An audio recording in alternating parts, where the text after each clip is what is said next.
Russia India का बड़ा करीबी दोस्त है और आज का नहीं बड़ा पुराना दोस्त है, ये मेरी बात को समझिएगा देखने वाले, ठीक है। और पाकिस्तान की अगर बात करें, पाकिस्तान इंडिया की आपस में जरा वो मुखालफत कह लें, दुश्मनी कह लें, वो चलती है। तो इसलिए आप ये नहीं कह सकते कि इंडिया ने रशिया के लिए ये कह दिया और पाकिस्तान के लिए ये कह दिया।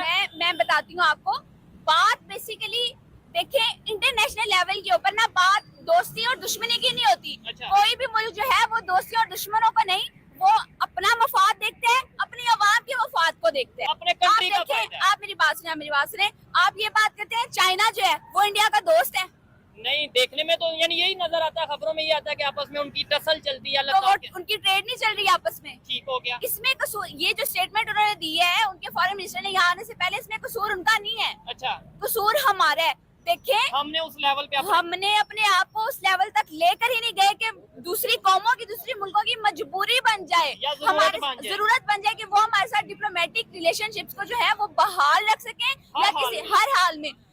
इंडिया ने और चाइना ने अपने आप को इस तरह से बनाया है कि इख्तिलाफात के होते हुए भी वो एक दूसरे की जरूरत है। जबरदस्त हो गया, ये बड़ी हट के बात की है, मतलब मेरी सोच से भी जरा हट के बात की है कि नो डाउट पाकिस्तान को इस पोजीशन पे, स्टेज पे अपने आप को खड़ा करना चाहिए था कि कोई दुनिया का कोई कंट्री चाहे मुखालफत रखता है पाकिस्तान से, चाहे दोस्ती रखता है, लेकिन पाकिस्तान उसकी जरूरत होता, मजबूरी होता। जैसे इंडिया की इस टाइम पूरी दुनिया की अगर बात करें, इंडिया पूरी दुनिया की जरूरत है ट्रेड के हवाले से, चाइना पूरी दुनिया की जरूरत है। तो हम भी अगर इस तरीके से होते तो शायद इंडिया, अगर लेट्स सपोज पहले नंबर पे, तो मैं चाहती नहीं कि दुश्मनी होती है इस तरह, लेकिन होती भी तो मेरे ख्याल से ट्रेड जरूर हो रही होती कि हमारे पास कुछ होता तो सही। अभी एक्सपोर्ट करने के लिए हमारे पास कौन सी प्रोडक्ट्स हैं, हम क्या प्रोड्यूस क्या कर रहे हैं कि हम कहेंगे जी एक्सपोर्ट कर देंगे, ये हमें इंडिया को दे सकते हैं, क्या दे सकते हैं हम फिलहाल अपनी क्रॉस बॉर्डर टेररिज्म पर ही फोकस कर लेना, तो ये बहुत बड़ी बात है।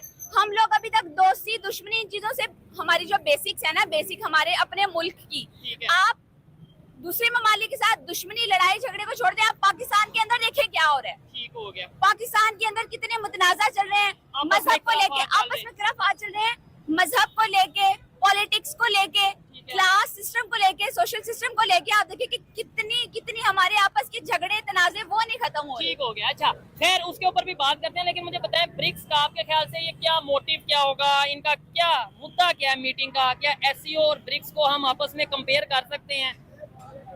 आप आपस में ना इन दोनों मीटिंग्स को कंपेयर कर ही नहीं सकते। अच्छा। वो किस तरीके से हमारे पास, मेरी बात सुने, ये गोल्डन एससीओ की मीटिंग हुई है, हमारे पास गोल्डन चांस था कि हम अच्छे तरीके से वेलकम, एक चांस मिला था हमें कम्युनिकेट करने का, फेस टू फेस बात करने का, टेबल टॉक करने का, बट हमने क्या किया, हमने अच्छे तरीके से रिसीव ही नहीं किया। ठीक हो गया। ठीक है।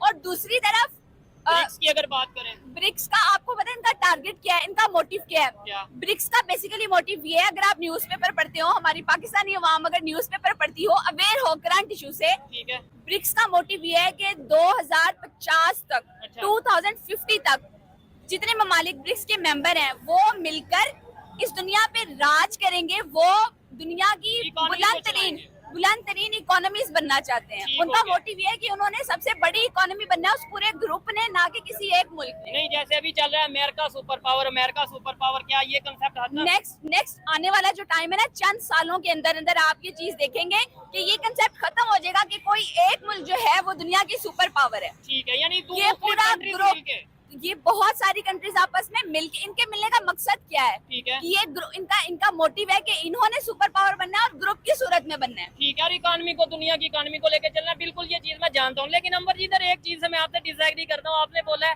कि पाकिस्तान की पब्लिक न्यूज़पेपर पढ़े, इंटरनेशनल न्यूज़पेपर पढ़े। अब इंटरनेशनल न्यूज़पेपर पढ़ने के लिए ये जितने भी भाई मौजूद है, मैं किसी एक को नहीं कह रहा, इन्हें इंग्लिश आना भी जरूरी है, हमें एजुकेशन होना भी जरूरी है। जारी बात है, इंग्लिश समझ आएगी, न्यूज़पेपर पढ़ेंगे तो पता चलेगा दुनिया में क्या हो रहा है। मेरा चौधरी साहब, मेरा यही रोना है। अच्छा, एजुकेशन जो हमारी बेसिक है, हमने क्या ताल्लुकात में, ये बहुत आगे की बातें हैं। ठीक है, ताल्लुकात बेहतर करना, ट्रेड करना, अभी हमारी जो बेसिक्स है ना, हमारी बेसिक एजुकेशन हमारी बेसिक नीड है। ठीक है, वही पूरी नहीं हो रही, वही पूरी नहीं हो रही। आधी हमारी जो वर्क फोर्स है, हमारी विमेन जो है, वो एजुकेटेड नहीं है, वो अवेयर नहीं है, वो स्किल्ड नहीं है। हम विमेन के अनएजुकेटेड होने का मतलब आप जानते हैं, आधी वर्क फोर्स का वेस्ट होना। आपका चैनल मेरे सामने, मेरी नजरों से गुजरा है, मैं आपकी वीडियोस देखती रहती हूँ। इधर हर दूसरे खड़े आदमी से आप ये सवाल करना, हर दूसरा आदमी कहेगा मेरे अंदर जज्बा बहुत है, मेरे अंदर जज्बा बहुत है। नहीं, ये तो फिर पाकिस्तानियों में है, हम पूछ भी लेते हैं क्यों जी, जज्बा है कि नहीं? जज्बा है जी, क्यों नहीं? जज्बा है कि नहीं भाईजान?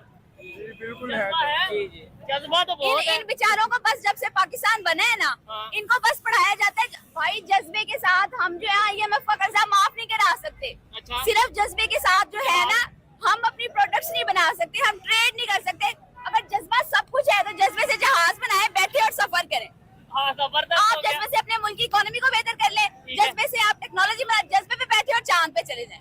ओ, रॉकेट ना चांद पे बनाए, जाने जज्बे के पे लिए- बैठ के रॉकेट, जज्बे पे बैठ के चांद पे चले जाए। चांद पे जाने के लिए जज्बा ठीक है, जज्बा जो भी आप कोई तहरीक चलाते हैं या कोई एफर्ट करते हैं उसकी रूह जरूर है, लेकिन Education वो होना टूल नहीं है। हाँ। वो टूल नहीं है, टूल एजुकेशन है, स्किल है, टेक्नोलॉजी है और एम्पावरमेंट है। जबरदस्त हो गया। इसके ऊपर तो मैं कहता हूँ क्लैपिंग होनी चाहिए जो इन्होंने बात की है। और कितने लोग खड़े होके सुन रहे हैं। आप इनकी बात से एग्री करते हैं या डिसएग्री करते हैं? जी, जी, कि बिल्कुल, जो ये ये कह सही दिया कह जाता है जज्बा बहुत है, इसके साथ एजुकेशन होना जरूरी है कि नहीं? ये मैम ने जो बिल्कुल बिल्कुल ये सही कह रही हैं, ऐसे होना आप चाहिए। मुझे खुद बताया ना, एक शख्स के पास जज्बा है, उसके पास इल्म नहीं है, उसके पास डायरेक्शन नहीं है, डायमेंशन नहीं है, उसको पता ही नहीं है कि उसके अंदर क्या एबिलिटी है, वो किस तरह से अपने मुल्क को सर्व कर सकता है। तो सिर्फ जज्बे के साथ वो क्या कर लेगा? अपनी 60, 70 या 100 साल की जिंदगी वो बस जज्बे के नाम पे नारे लगा लगा के चला जाएगा और गुर्बत को रोते रोते चला जाएगा। ठीक है। अच्छा अंबर जी, एक और सवाल करना चाहूंगा, बड़ी जबरदस्त। और ये देखें, अगर कैमरामैन सारा दिखाएं इधर, थोड़ा सा कैमरामैन अगर फोकस करें कि कितने लोग खड़े हैं, बकायदा तौर पे गुफ्तगू चल रही है। एक अंकल आए, अस्सलाम वालेकुम, कैसे हैं सर?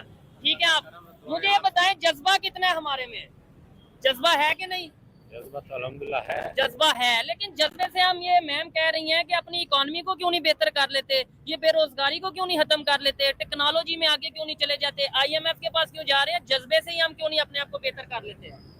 क्या कहना चाहेंगे जो, इसके? जो जज्बे से बेहतर करने के पोजीशन में है उनके अंदर जज्बा नहीं है। अच्छा, उनके अंदर जिनके अंदर जज्बा है वो बेचारे नीचे ठीक लो है। लेवल पे हैं, उनके जज्बे को खत्म कराया जा रहा है। अच्छा, मेरी आपसे छोटी सी रिक्वेस्ट है अंकल, कि आपके अंदर आप ये कह रहे हैं ना, आपके और मेरे अंदर जज्बा है, हम कुछ नहीं कर सकते, हम चेंज नहीं ला सकते, लेकिन हम एजुकेशन तो सीख कर सकते हैं। अपने आप को किसी छोटे लेवल पर, माइक्रो लेवल पर ही किसी ना किसी काबिल बना सकते हैं कि हम अपने मुल्क को सर्व कर सकें। बच्चों को सर्व पढ़ा ना ही सकते करें, हैं। सर्व ना ही करें, अपने बच्चों को इस काबिल बना लें कि वो ये जानने के काबिल हो जाएं कि हमारे मुल्क में चल क्या रहा है, दुनिया में चल क्या रहा है। ठीक जब है। वो समझ